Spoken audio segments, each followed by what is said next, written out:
kapaglaom ug malipayong adlawng igpapangandam. Nining adlaw kita na usab magatuon sa atong morning devotional Mayo 31 nga giuluhan og walay kinutubang panalangin. Ug ang atong teksto makita sa Colosas 1 verse 10. Aron kamo magakinabuhi nga tako sa Ginoo nga sa hingpit kahimutan niya magamabungahon sa tanang mga maayong buhat ug magatuba sa kahibalo mahitungod sa Dios.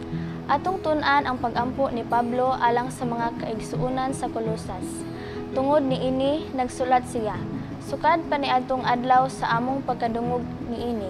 Wala kami maghunong sa pag-ampo alang kaninyo, sa pagpangamuyo nga unta mapuno kamo sa kahibalo mahitungod sa iyang kabubuton diha sa tanang espirituhanong kaalam ug pagpanabot. Aron kamo magkinabuhi sa takos nga Ginoo ug sa hingpit kahimutan niya, magamabungahon sa tanang mga maayong buhat ug magatubo sa kahibalo mahitungod sa Dios. Malinigunan kamo sa tanang kusog, sumala sa iyang mahimayaong gahom, alang sa tanang pag-antos o pagpailob, dinuyugan sa kalipay. Colosas 1:9-11. Daw unsa ka kumpleto kini nga pag-ampo, walay kinutuban nga mga panalangin nga maoy atong katungod ang pagdawat.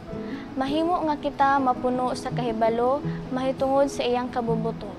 Ang Espiritu Santo dili gayud unta makapadasig kang Pablo sa pag-ampo alang sa iyang mga kaigsuonan.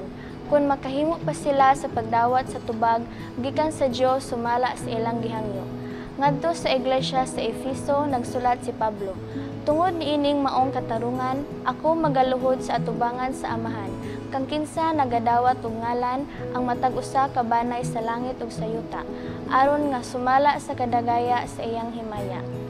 Itugot unta niya ang malinigunan kamo sa gahom pinaagi sa iyang espiritu diha sa kinasuluran sa inyong pagkatawo. Ug aron si Kristo magapuyo sa inyong mga kasing-kasing pinaagi sa pagtuo. Aron kamo ingon nga pinagamot og pinasukad diha sa gugma. Makabaton sa gahom sa pagsabot uban sa tanang mga balaan. Kung unsa ang gilapdon o gitas-on ug ang kahabugon ug ang giladmon ug sa pag-ila sa gugma ni Kristo nga magalabaw sa tanang kinaadman aron mapuno kamo sa bug-os nga kahupnganan sa Dios ug kaniya nga pinaagi sa gahom nga nagalihok sa sulod nato arang makahimo sa tanang mga butang sa sukod nga labaw pagayod kadaghan kaysa arang natong mapanag-iya ug mahuna-huna. Kaniya maanaa ang himaya sa iglesia ug diha kang Kristo Jesus ngadto sa tanang mga kaliwatan ngadto sa kahangturan. Episode 3:14 verse 21. Dinhi gipakita ang mga kahimuan sa Kristohanong kinabuhi. Daw unsa kakulang ang pagkabot sa sugdanan sa iglesia karon. Ang kaugalingon lang gayud ang gipakita. Kanus-a pa man kita mahigmata. Kanus-a nato matuman ang gilauman ni Kristo. Mag-ampo ta mga kapaglaom. Lord, in light of Colossians 1 verse 10, may we walk in a manner worthy of you, bearing fruit in every good work and growing knowledge of your will. Amen.